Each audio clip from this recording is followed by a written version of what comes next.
see Prince George, Prince Louis and Princess Charlotte now, you see they're sort of developing, aren't they? As we saw on the VE Day parade, Prince Louis is definitely going to be a challenge, I think, for William and Catherine. I mean, he's cheeky, but there's going to be a point, as everybody knows, right, where you become an age where the cheekiness becomes annoying.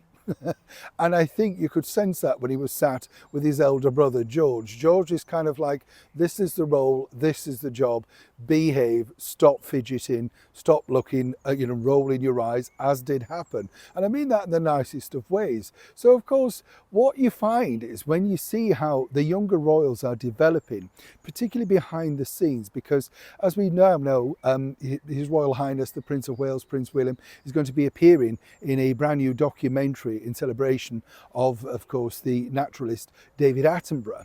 And they're very sort of working together on the Earthshot Prize and stuff like that.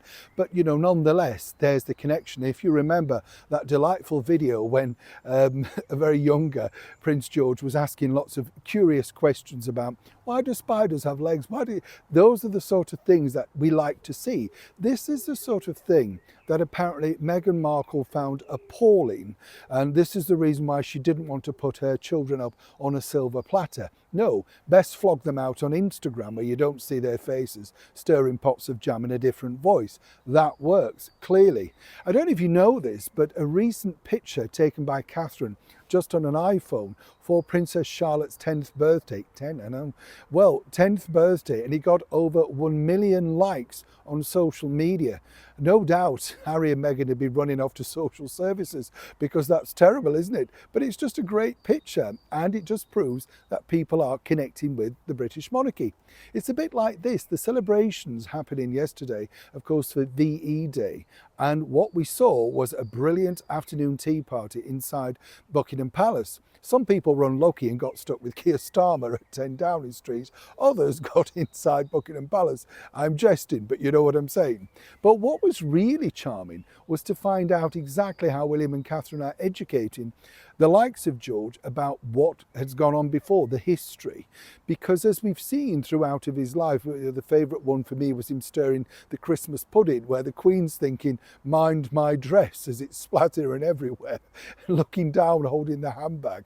Well, what we saw was him talking to a lot of the veterans about their stories, very quizzically asking questions about the pictures and showing them all around. And I just thought that was a delightful moment of exactly what the monarchy stands for, because let's not forget that there was King George, Queen Elizabeth standing with the war leader, as I mentioned previously in another video, and now all of these years on, 80 years on, there you have another monarch in waiting discussing the very same things that no doubt were discussed on that day.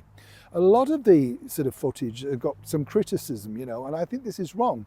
He's a young boy showing an interest in great British history. It's our heritage, our traditions, and it's something that he truly needs to know, clearly wants to learn. And what is wrong with that? This is the thing. Why do people turn it so negatively?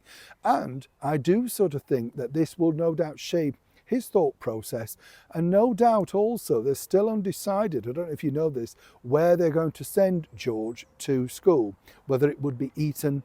They don't want him apparently to board, but want him to be able to come back on a regular basis, nightly, to Windsor or whatever, because Catherine doesn't want that type of schooling for her eldest child.